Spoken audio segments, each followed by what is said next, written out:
Bonjour à tous. Ça fait 2 semaines qu'on a eu notre mise à jour 1.87 sur Wakfu. Une mise à jour qui a apporté pas mal d'équilibrage de classe, qui a été très bénéfique pour pas mal de joueurs. Et on avait eu un Ankama Live au niveau du 10 avril, où l'équipe Wakfu nous avait parlé de possibles changements au niveau de l'enchantement. Et bien ça y est, on a eu un devblog qui a été posté juste lundi, qui nous parle du coup de ces possibles changements sur l'enchantement qui arriveraient à la mise à jour 1.88. L'objectif annoncé, c'est clairement de vouloir renforcer l'accessibilité du jeu et réduire l'écart de puissance entre les nouveaux joueurs et les joueurs déjà optimisés. Comment ils comptent faire ça? Ils comptent tout simplement nerf les bonus apportés par l'enchantement et du coup up les bonus directement sur les items. Un exemple assez parlant, sachant que les maîtrises et les résistances sur les anneaux auront un buff plus conséquent. Mais là, vous voyez un anneau 245 qui passe de 370 de maîtrise à 515. Et en fait, en contrepartie, la valeur apportée par l'enchantement, ici pour un anneau 245, une chasse classique donnait 33 de maîtrise secondaire. Après la mise à jour, ce serait potentiellement 16 de maîtrise secondaire. Le nerf de maîtrise dans l'enchantement, en fait, qui est reporté directement sur l'item. Là, évidemment, on parle d'un anneau, mais ce sera le cas pour tous les items. Et ça, c'est vraiment un point bénéfique, surtout pour les nouveaux joueurs. Pourquoi c'est intéressant? Tout simplement parce qu'aujourd'hui, dans l'optimisation des maîtrises et des résistances, l'enchantement a une part super importante dans l'équipement. Aujourd'hui, même si vous prenez un équipement légendaire, donc un équipement qui a le plus de maîtrise comparé à rare et mythique, et que vous mettez des chasses pas forcément doublées, vous pouvez quand même arriver à un quasi x2 en termes de maîtrise. Donc évidemment, si vous prenez un item rare avec des chasses optimisées, là vous multipliez votre maîtrise sur l'item, et c'est clairement quelque chose que l'on ne peut ignorer quand on fait ces stuffs. Le seul problème, c'est que c'est pas forcément une mécanique qui était connue des nouveaux joueurs. Un nouveau joueur qui débarque sur le jeu, déjà il lui faut drop assez d'items à briser pour qu'on lui donne des éclats, et puis il faut aussi tout simplement qu'il connaisse la mécanique. Donc évidemment ça pouvait créer pas mal d'incompréhension chez les joueurs, parce qu'ils pouvaient croiser un personnage qui avait potentiellement le même niveau qu'eux grâce à la modulation, mais qui tapait 10 fois plus fort, parce que lui, il avait des chasses plus optimisées.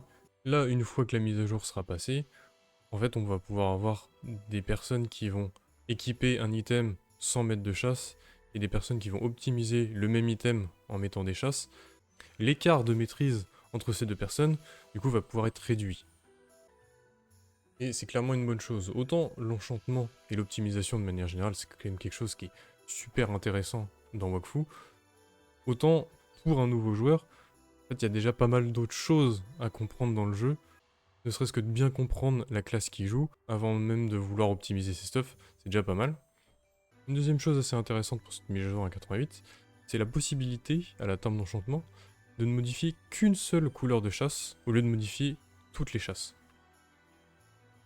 Alors ça forcément ça va plaire à pas mal de gens, je pense que ça va enlever pas mal de frustration qu'on a à la table d'enchantement, de vraiment se reposer uniquement sur l'aléatoire pour avoir un item bien optimisé.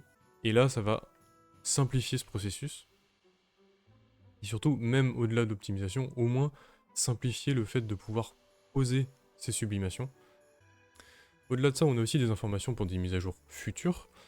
Forcément, qui dit enchantement dit sublimation. Avec là la possibilité d'avoir potentiellement des sublimations sur un personnage, et pas sur un item. C'est-à-dire que lorsque vous utilisez un parchemin de sublimation, ça va apprendre la sublimation pour votre personnage, et ensuite il faudra utiliser des éclats sublimes, donc une autre source, pour mettre cette sublimation sur un item. Avec le même principe pour les sublimations épiques et reliques. On a également des petites modifications au niveau du contrôle et le retrait des transmutations, et aussi sur la progression dans le jeu, pour pouvoir un peu plus segmenter certaines mécaniques en fonction de votre level. C'est-à-dire que avant le niveau 81, on n'aurait ni objet légendaire, ni sublimation mythique et légendaire. À partir du niveau 81, potentiellement, on pourra équiper des sublimations mythiques, et seulement à partir de 186, avoir équipé des sublimations légendaires, et potentiellement plusieurs sublimations épiques ou reliques. c'est pareil, ça va changer pas mal de stuff. Bas level, le fait de pouvoir activer plusieurs sublimations épiques ou reliques, va changer pas mal de choses au haut level. Donc évidemment, tout ça, c'est des choses en discussion. C'est clairement pas prévu, je pense, pour la 1.88. Mais c'est toujours intéressant de s'y pencher. Et aussi d'autres modifications, toujours sur l'enchantement, sur... on va pas modifier le bonus en fonction du nombre de chasses, ou restreindre le nombre de chasses en fonction de la rareté de l'objet. Tout ça, c'est en discussion. Et pour avoir plus d'infos, on aura dès demain un Ankama Live, pour j'imagine avoir plus d'infos sur cette fameuse mise à jour.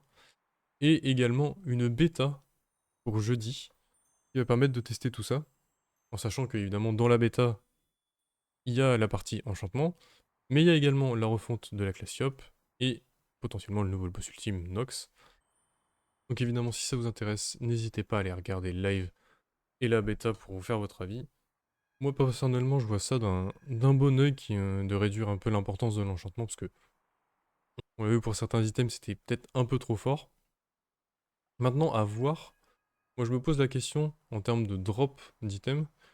Est-ce qu'il faudrait pas modifier, réduire un peu la quantité d'items qu'on drop? Parce que forcément, dès que je vois des modifications comme ça, je me dis qu'au final, maintenant, au lieu d'optimiser un item rare ou mythique, peut-être que ça peut être intéressant de juste équiper un item légendaire qui a que une ou deux chasses, et ensuite, avec ce qu'on drop, aller l'optimiser plus tard. Pareil avec le changement d'une seule couleur pour une chasse.